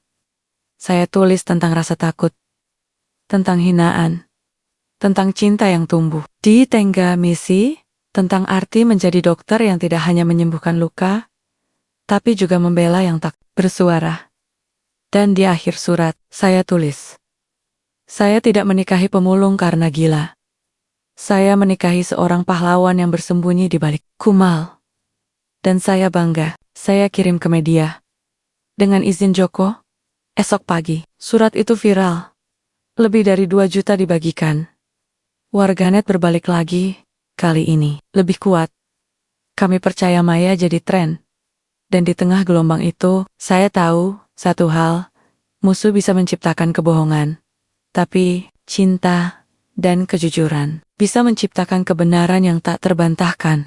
Surat terbuka, saya menyebar seperti api di musim kemarau. Dalam hitungan jam, kami percaya Maya meledak di media sosial. Ibu-ibu di pasar, mahasiswa di kampus, bahkan pasien di rumah sakit semua berdiri di belakang saya. Beberapa dokter muda mengunggah foto dengan kertas, bertuliskan, saya juga pernah diam karena takut. Terima kasih Maya, karena berani bicara. Tapi saya tahu, di balik sorotan itu, ada bayangan yang semakin gelap.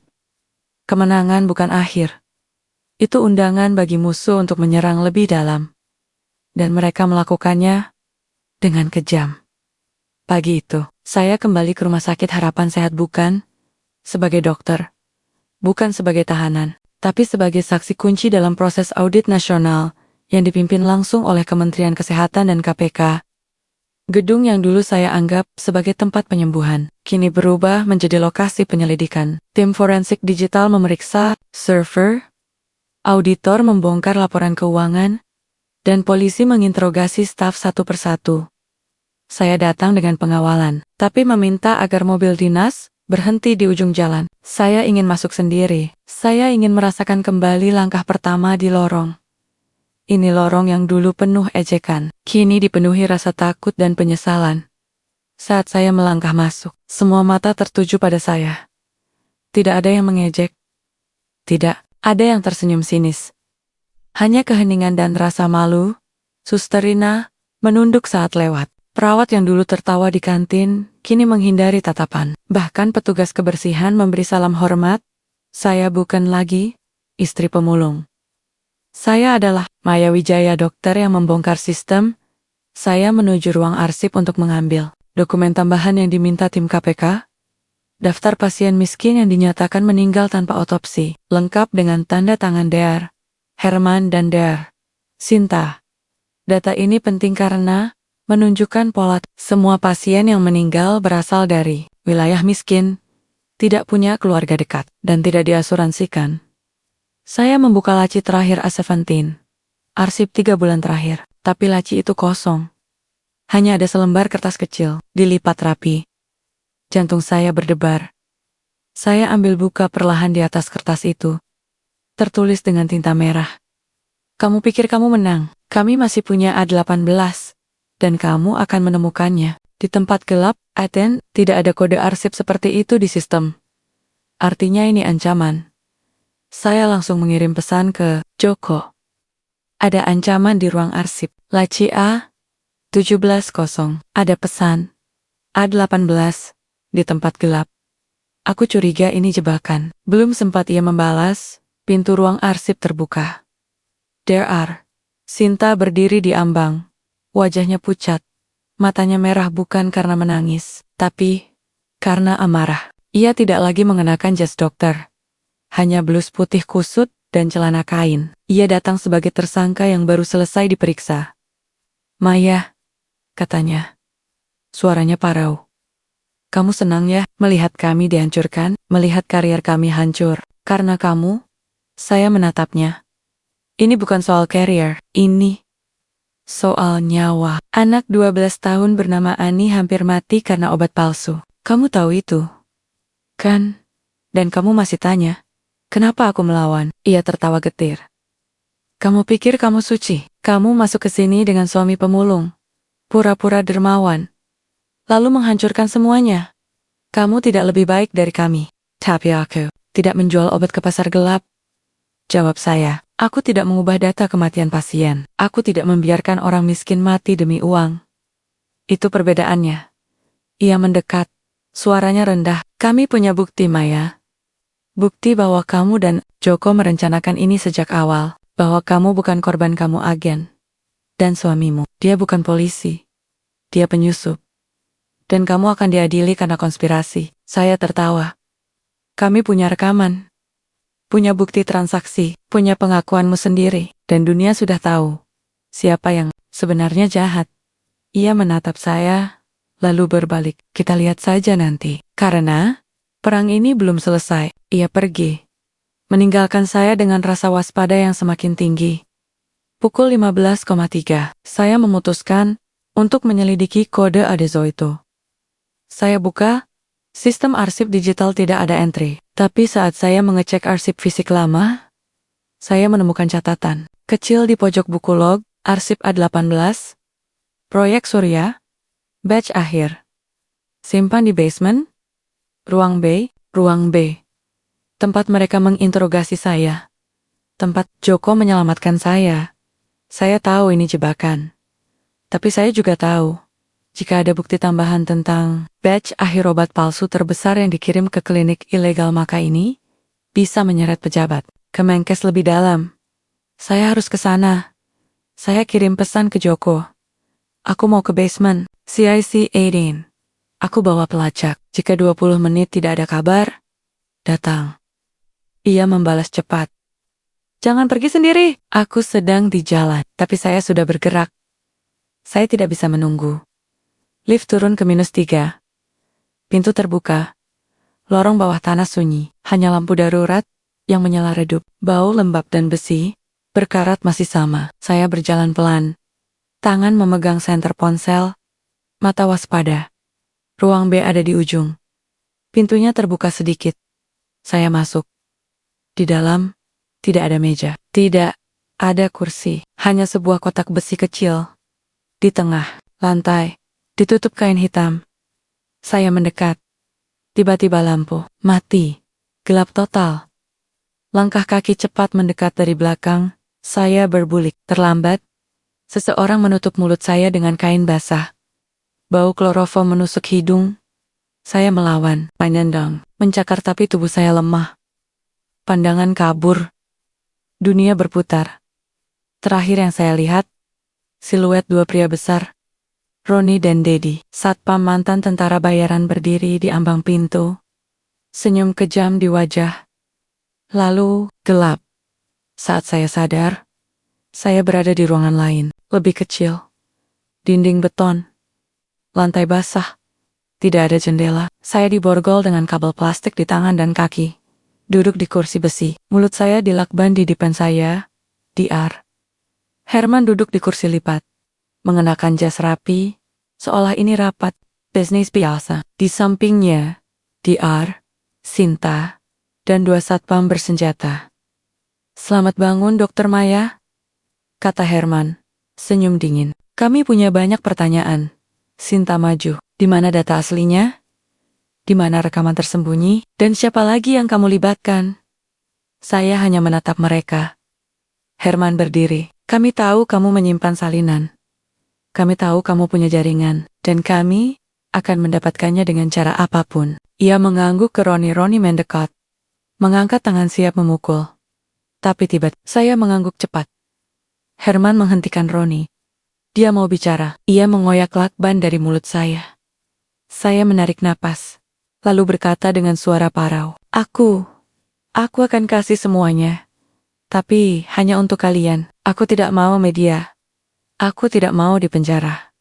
Aku hanya ingin hidup. Sinta tertawa. Akhirnya kamu sadar, saya menanduk.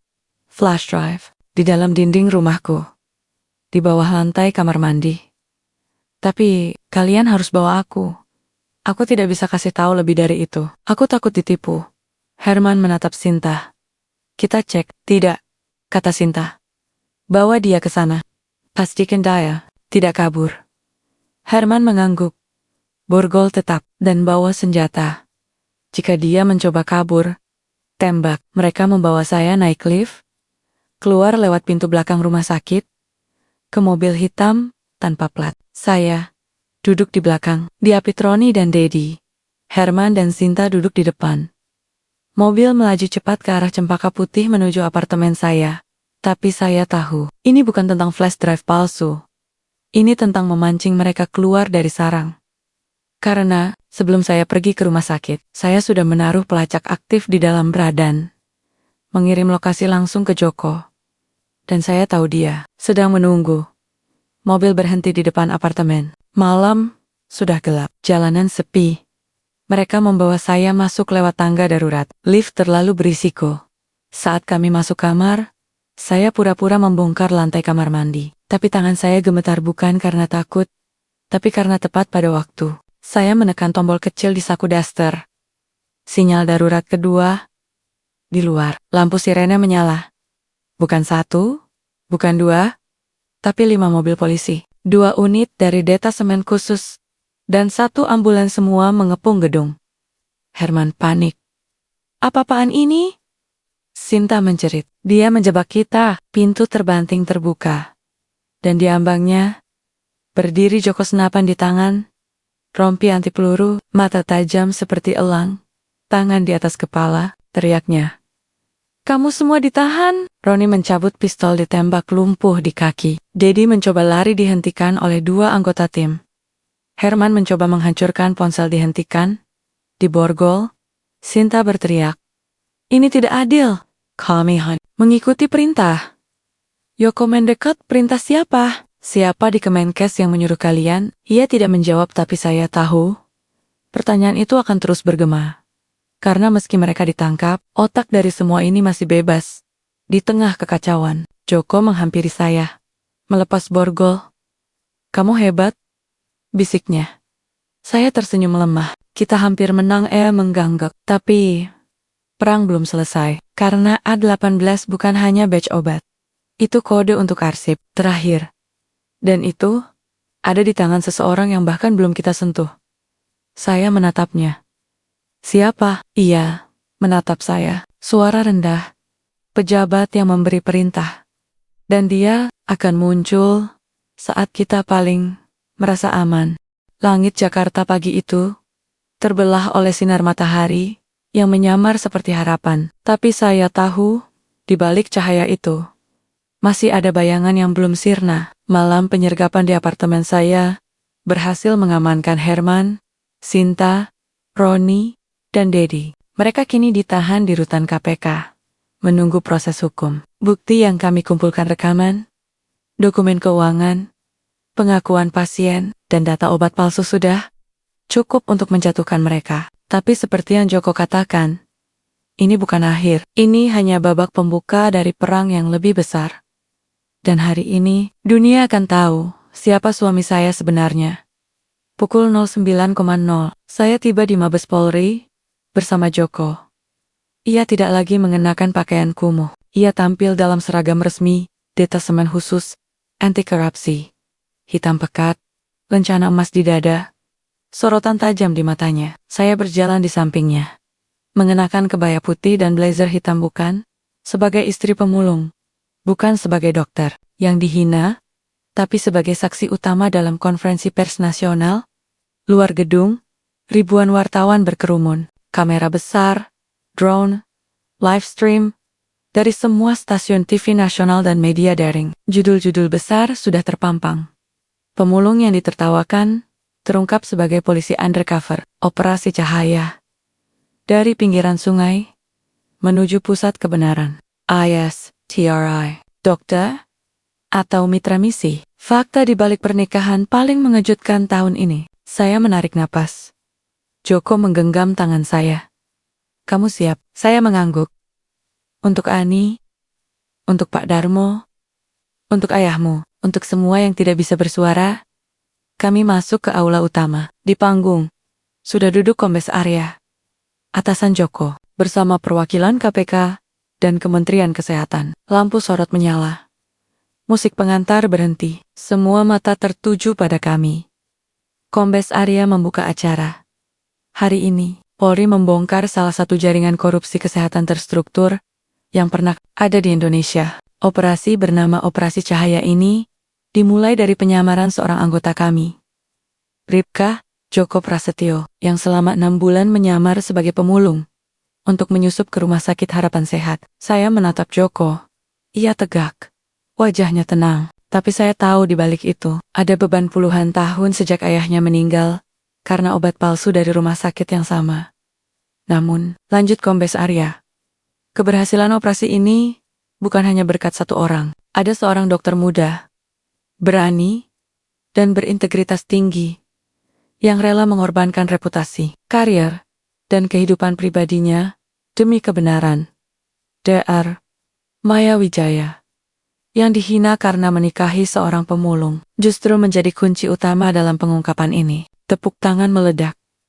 Saya merasa dadanya sesak, bukan karena malu tapi karena akhirnya, setelah semua hinaan, setelah semua air mata, saya diakui bukan karena siapa suami saya, tapi karena apa yang saya lakukan. Kemudian, giliran Joko yang maju. Ia berdiri di depan mikrofon, menatap kamera. Suaranya dalam dan tegas. Nama saya Bribka Joko Prasetyo, anggota Detasemen Khusus Anti Korupsi Mabes Polri.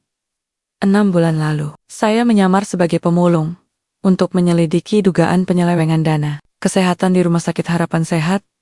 Saya bukan datang sendiri. Saya butuh mitra dari dalam, seseorang yang punya akses, hati, dan keberanian.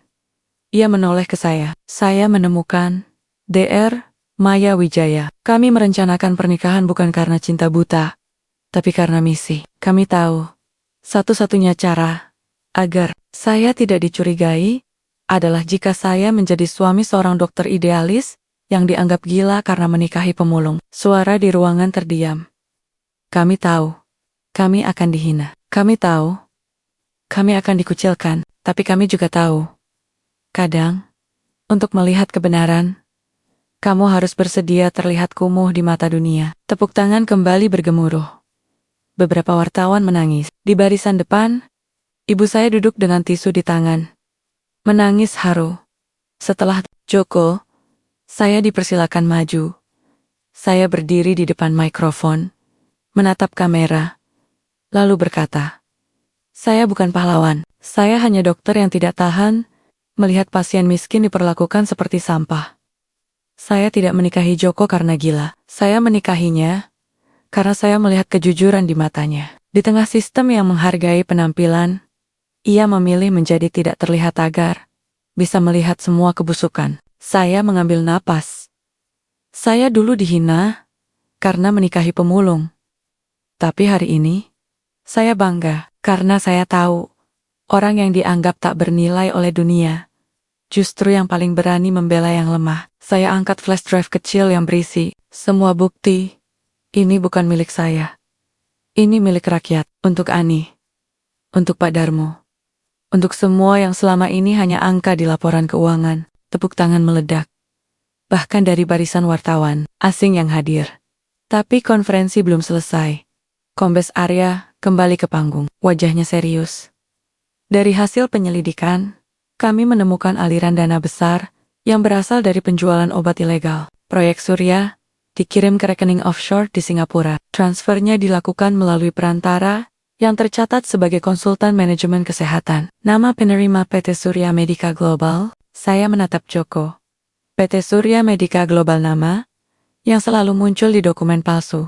Perusahaan ini, lanjut Kombes Arya, terdaftar atas nama seseorang yang selama ini dikenal sebagai penasihat kebijakan di Kementerian Kesehatan. Dan hari ini, atas bukti cukup, kami menahan yang bersangkutan. Pintu samping terbuka. Dua anggota polisi mengawal seorang pria paruh baya, mengenakan kemeja batik. Wajahnya pucat. Ia diborgol. Kamera langsung menyorot. Ir Budi Santoso, pejabat tinggi, Kemenkes. Orang yang selama ini tampil di TV sebagai pembawa perubahan dalam sistem kesehatan. Ia menunduk. Tidak bicara, tapi di matanya ada kemarahan dan ketakutan. Berdasarkan rekaman percakapan, dokumen transfer, dan pengakuan tersangka Herman, Ir Budi Santoso diduga sebagai otak dari proyek Surya yang telah merugikan negara lebih dari 327 miliar rupiah dalam 2 tahun terakhir, ujar Kombes Arya. Ruangan gemuruh. Saya menatap Joko. Ia mengangguk pelan. Kami menang. Tapi kemenangan ini pahit. Usai konferensi, kami keluar dari Mabes Polri. Langit cerah, tapi hati saya berat. Wartawan berebut mewawancarai. Tapi saya hanya ingin pulang. Tapi di luar, sesuatu terjadi. Seorang ibu datang menghampiri, memegang tangan saya. Matanya basah. Dokter, anak saya, Ani, dia sudah bisa napas normal. Obatnya diganti, Ramasa, baru mau rawat dia. Terima kasih, karena tidak diam, saya memeluknya, menangis. Lalu, satu persatu, orang-orang datang. Pasien miskin keluarga korban. Mahasiswa kedokteran, mereka tidak minta uang, tidak minta tanda tangan. Mereka hanya ingin bilang, kami percaya kamu. Di tengah kerumunan itu, saya menatap Joko. Ia tersenyum-senyum yang jarang saya lihat. Senyum lepas, tanpa beban.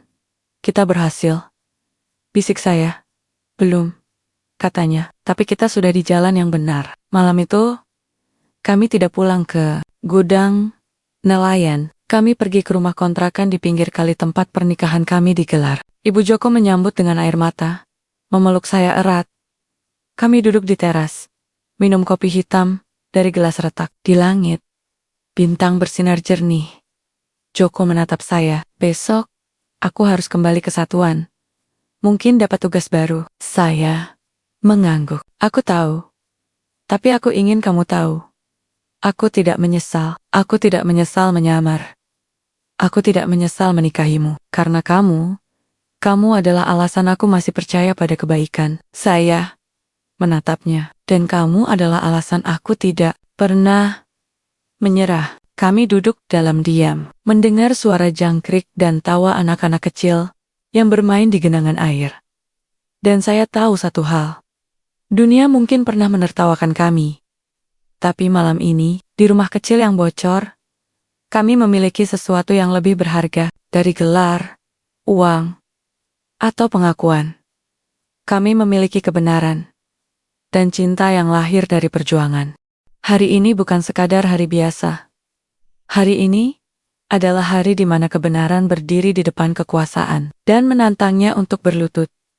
Setelah konferensi pers di Mabes Polri yang mengungkap keterlibatan Budi Santoso, gempa politik melanda Jakarta. Media nasional dan internasional berlomba-lomba menayangkan ulang rekaman Joko membuka identitasnya. Saya berpidato tentang harga diri pasien miskin dan penahanan pejabat Kemenkes yang selama ini dianggap suci karena sering tampil di acara cast. Namun, bukti yang kami kumpulkan dokumen keuangan, rekaman percakapan, transfer offshore, hingga pengakuan para tersangka terlalu kuat untuk dibantah.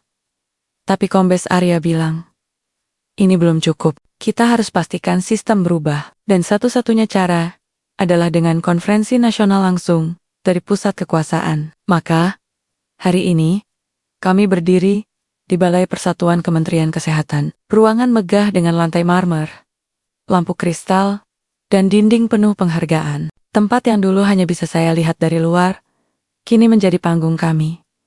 Dan di luar, ribuan orang berkumpul pasien miskin, mahasiswa, dokter muda, aktivis HAM membawa spanduk. Kami bukan data, kami manusia. Terima kasih, Maya dan Joko. Cujuran. Tidak harus berjas putih, saya mengenakan kebaya hitam. Sederhana. Tanpa perhiasan, hanya kalung kecil yang dulu menyimpan kamera tersembunyi kini menjadi simbol perlawanan. Joko berdiri di samping saya. Bukan sebagai pemulung, bukan hanya sebagai polisi, tapi sebagai wakil dari semua yang pernah diremehkan karena penampilan. Di panggung, hadir perwakilan KPK, Mabes Polri, Komnas HAM, dan Menteri Kesehatan. Baru seorang dokter senior yang diangkat karena reputasinya bersih. Ia datang bukan untuk membela sistem lama, tapi untuk membongkarnya. Acara dibuka oleh Menteri Kesehatan. Hari ini, kita bukan hanya membongkar kasus korupsi, kita membongkar sistem yang rusak, sistem yang memperlakukan pasien miskin sebagai beban, bukan sebagai manusia, sistem yang menghargai penampilan, bukan integritas, dan sistem yang membiarkan kejahatan bersembunyi di balik sterilnya ruang operasi. Tepuk tangan menggema. Lalu, giliran KPK yang tampil, mereka memaparkan hasil audit mendalam terhadap proyek Surya, yang ternyata bukan hanya terjadi di Rumah Sakit Harapan Sehat, tapi telah menyebar ke 12 rumah sakit rujukan di 8 provinsi. Jaringan ini menggunakan perusahaan cangkang seperti PT Surya Medica Global untuk mencuci uang melalui pembelian obat fiktif, penjualan obat asli ke pasar gelap, dan manipulasi data pasien miskin yang dianggap tidak layak hidup. Total kerugian negara 1,4 triliun rupiah. Ruangan terdiam. Angka itu bukan angka. Itu adalah 1,4 juta anak seperti Ani yang tidak bisa dapat obat. Itu adalah 70.000 pasien miskin yang dibiarkan mati demi keuntungan. Itu adalah kepercayaan rakyat yang dijual murah. Kemudian, Joko maju. Ia tidak membawa dokumen, ia membawa sebuah peti kecil. Ini bukan peti harta, katanya. Suaranya menggema. Ini peti yang berisi sesuatu yang selama ini disembunyikan. Obat palsu dari proyek Surya. Ia membuka peti. Di dalamnya, botol-botol obat dengan label resmi. Tapi isi di dalamnya berwarna keruh, bau busuk, Ini yang diberikan kepada pasien miskin. Obat asli dijual ke klinik ilegal dengan harga 10 kali lipat. Dan yang miskin diberi air campur bahan kimia murah. Salah satunya adalah ayah saya. Menatap kamera. Saya menyamar bukan untuk pujian. Saya menyamar karena orang seperti saya tidak pernah didengar. Tapi hari ini, saya berdiri di sini bukan sebagai korban. Saya berdiri sebagai suara dari yang tak bersuara. Tepuk tangan meledak. Bahkan dari pejabat yang dulu meragukan kami. Lalu, giliran saya. Saya tidak membawa data. Saya membawa sebuah rekaman suara. Ini rekaman dari ruang bawah tanah Rumah Sakit Harapan Sehat. Malam saya ditahan. Di sini, Dr. Herman berkata, pasien miskin itu beban. Lebih baik mereka mati cepat. Uangnya bisa kita pakai untuk yang mampu. Suara itu diputar. Dingin. Kejam. Nyata. Saya menatap penonton. Kalian dengar itu? Itu bukan suara monster. Itu suara dokter. Orang yang bersumpah menyelamatkan nyawa. Tapi di balik jas putihnya, ia membunuh dengan angka dan tanda tangan. Saya mengambil napas. Saya menikahi Joko bukan karena gila. Saya menikahinya karena saya ingin dunia tahu. Kebaikan tidak selalu datang dari tempat bersih. Kadang, iya, datang dari pinggir kali, dari tangan yang kotor karena memungut sampah, dari hati yang tetap bersih, meski dunia menginjak-injaknya. Saya angkat tangan, menunjuk keluar jendela, ke arah kerumunan rakyat. Mereka yang di luar sana yang tidak punya uang, tidak punya suara, tidak punya dokter yang peduli mereka, adalah alasan saya tidak pernah menyerah. Lalu, saya menatap kamera, suara mantap, dan saya akan terus melawan. Karena selama masih ada satu pasien yang diperlakukan seperti sampah, maka perang ini belum selesai. Tidak ada yang bergerak. Hanya air mata yang mengalir. Tapi puncaknya belum tiba. Kombes Arya kembali ke panggung. Wajahnya tegas. Berdasarkan bukti tambahan dari rekaman tersembunyi, Dr. Maya, transfer dana internasional, dan pengakuan Budi Santoso, kami mengidentifikasi satu nama lagi. Dirut PT Farmasi Nasional, yang juga menjabat sebagai Ketua Dewan Pengawas Program Jaminan Kesehatan Nasional. Periode 2019 sampai 2023, nama itu disebut ruangan meledak. Drs. Agung Wibisono, mantan pejabat bergengsi, orang yang selama ini tampil sebagai Bapak Kesehatan Rakyat, kini diduga sebagai otak utama yang mengkoordinasikan jaringan dari belakang layar. Surat perintah penangkapan sudah dikeluarkan, kata Kombes Arya. Tim gabungan KP Kapolri akan menyerbu kediamannya dalam 30 menit. Kamera langsung beralih ke lokasi kediaman Agung Wibisono di Menteng. Hidup. Dan saat polisi mengetuk pintu, pria tua itu keluar. Wajahnya pucat. Tangan gemetar. Ia diborgol. Di tangannya masih ada buku doa, tapi di rekeningnya ada 412 miliar rupiah. Dari hasil korupsi, saat malam tiba, kami kembali ke rumah kontrakan. Lelah, tapi damai. Ibu Joko menyiapkan mie rebus. Kami makan di teras, mendengar suara televisi dari tetangga yang sedang menayangkan ulang konferensi. Dokter Maya bilang, kebaikan bisa datang dari tempat kumuh, kata seorang warga di warung kopi. Diwawancarai media. Saya dulu ngerendahin. Joko, kata penjual bakso. Sekarang saya malu. Dia lebih bersih dari dokter-dokter korup itu. Saya menatap Joko. Ia tersenyum. Kita tidak mengubah dunia, tapi kita membuka mata dunia. Saya mengangguk. Dan itu sudah cukup. Tapi, malam itu, sebelum tidur, saya membuka laptop kecil. Ada email dari KPK. Subjek, arsip terakhir. Aminas 18. Ditemukan. Saya membukanya. Di dalamnya, dokumen yang selama ini dicari. Daftar lengkap semua rumah sakit, pejabat, dan perusahaan yang terlibat dalam proyek Surya sejak 2018. Termasuk nama-nama yang belum tersentuh. Termasuk anggota parlemen yang menerima komisi dari jaringan. Dan di akhir dokumen, catatan kecil, operasi cahaya belum berakhir. Masih ada yang bebas. Masih ada yang berkuasa. Tapi kini, rakyat sudah tahu. Dan ketika rakyat tahu, Kekuasaan tidak bisa lagi bersembunyi. Saya menutup laptop, menatap langit malam. Bintang bersinar terang. Dan saya tahu perang mungkin belum selesai. Cahaya sudah menyebar. Dan kami si dokter dan si mantan pemulung adalah bagian dari cahaya itu. Hujan turun pelan di pagi hari, membasahi atap seng rumah kontrakan yang masih bocor. Tetesan air jatuh ke ember bekas. Plip, plep, ritme yang dulu saya anggap tanda kemiskinan, kini terdengar seperti lagu ketenangan. Di luar udara, Jakarta terasa lebih bersih, seolah hujan juga mencuci dosa-dosa yang selama ini mengendap di balik dinding rumah sakit, di balik meja kerja pejabat, di balik senyum dokter yang palsu.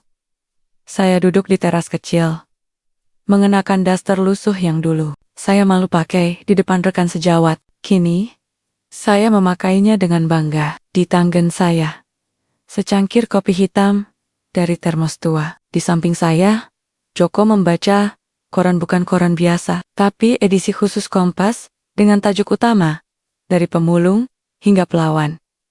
Maya dan Joko, pasangan yang mengubah sistem kesehatan Indonesia. Di bawahnya, foto kami berdua berdiri di depan Balai Persatuan Kemenkes, tangan saling menggenggam, tatapan tajam ke depan, bukan penuh kemarahan, tapi penuh tekad.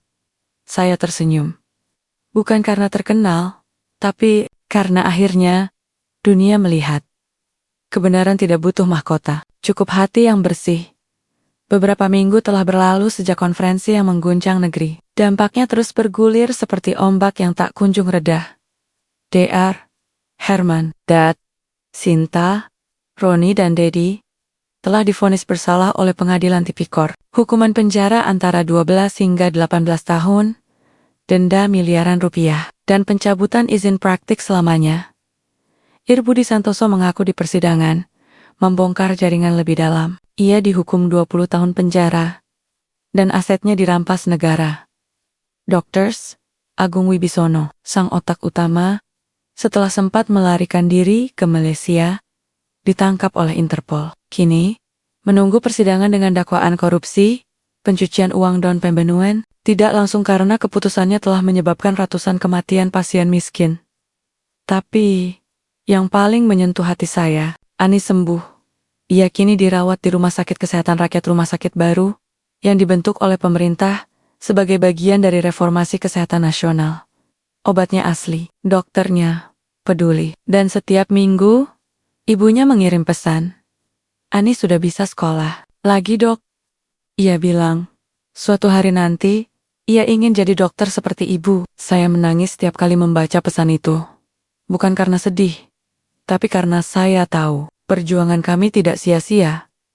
Pemerintah membentuk Komite Etik Kesehatan Nasional yang dipimpin oleh Menteri Kesehatan baru. Saya diundang menjadi penasihat bukan karena saya terkenal, tapi karena saya adalah salah satu dari sedikit dokter yang pernah masuk ke dalam sistem dan keluar dengan integritas utuh.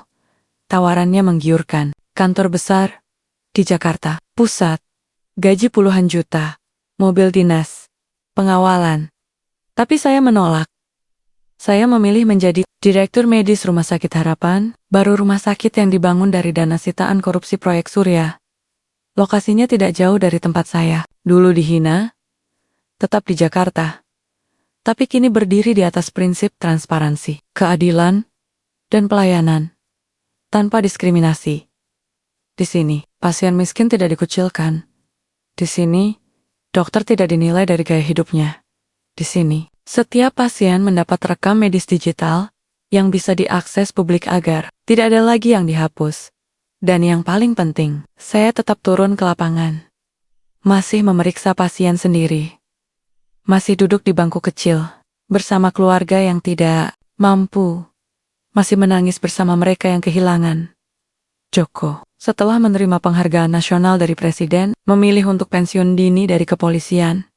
Saya sudah selesai sebagai agen, katanya suatu malam, duduk di teras bersama saya. Sekarang, saya ingin jadi pelindung dengan cara lain. Ia mendirikan LSM Cahaya Kesehatan, organisasi yang membantu pasien korban malpraktik, melatih dokter muda tentang etika, dan mengawasi penggunaan dana kesehatan di daerah terpencil. Ia tidak lagi menyamar, tapi ia tetap masuk ke tempo-tempo yang tidak nyaman. Kampung nelayan, pemukiman liar, klinik gelap karena disitulah kebenaran paling sering dikubur. Beberapa kali, saya ikut dengannya. Dan setiap kali, orang-orang menyambut kami bukan dengan ejekan, tapi dengan pelukan. Anak-anak memanggil saya Bu Dokter, Cahaya Yoko Dupenggel, Pak Polisi yang pernah jadi pemulung. Kami tertawa. Karena kini, julukan itu bukan hinaan. Itu adalah penghormatan. Suatu sore, saat pulang dari Rumah Sakit Harapan Baru, saya menemukan sesuatu di depan rumah kontrakan. Bukan ancaman, bukan bunga, tapi sebuah surat dari seorang anak kecil, ditulis dengan pensil di kertas bekas. Bu Maya, saya dulu sakit parah, tapi sekarang sudah sembuh. Ibu bilang, saya bisa dapat obat gratis, karena ada aturan baru. Terima kasih, Bu. Saya doakan Ibu dan Pak Joko selalu sehat. Saya mau jadi dokter juga, biar bisa bantu orang seperti Ibu. Dari Dodi, 9 tahun, pasien, Rumah Sakit Harapan Baru. Saya menangis. Joko mengusap punggung saya. Kita tidak butuh istana, katanya. Kita sudah punya yang terpenting. Misi yang diteruskan. Malam itu, kami duduk di teras. Seperti biasa, hujan sudah reda, bintang bersinar jernih. Angin sepoi-sepoi membawa suara tawa anak-anak yang bermain di genangan air. Saya menatap Joko. Kamu pernah bilang, kita akan menang. Tapi aku tidak menyangka, kemenangannya seperti ini. Iya, kemenangan sejati. Bukan saat kita tapi saat orang lain mulai berani melawan. Karena mereka tahu, jika kita bisa, mereka juga bisa. Saya mengangguk. Dan dalam hening malam yang damai, saya merasa lengkap. Bukan karena kami kaya, bukan karena kami terkenal, tapi karena kami tetap menjadi diri sendiri di tengah hujan, di tengah kemiskinan, di tengah penghinaan. Dan kini, di tengah pujian, kami tidak berubah. Hanya dunia yang akhirnya bisa melihat. Esok paginya, saya kembali ke rumah sakit. Saat lift terbuka, seorang perawat muda mendekat, matanya berbinar. Dokter Maya, terima kasih, karena Ibu, saya berani lapor saat melihat dokter senior menyalahgunakan obat. Dan tadi malam, saya ditelepon dari komite etik. Mereka akan selidiki. Saya memeluknya. Teruskan. Jangan pernah takut. Saat saya masuk ke ruang pasien, seorang ibu tua menangis. Dokter, terima kasih, anak saya bisa dapat obat kanker. Gratis. Tidak seperti dulu. Dulu mereka bilang, uangnya tidak cukup. Saya menggenggam tangannya. Sekarang, tidak ada lagi. Tidak cukup, karena kita sudah buktikan. Kemanusiaan itu selalu cukup. Sore itu, saya pulang. Joko sudah menunggu, membakar jagung di halaman kecil. Kami makan bersama, di bawah langit yang mulai gelap. Tidak ada kemewahan. Tidak ada sorotan kamera. Hanya kami berdua, dan ketenangan yang lahir dari perjuangan.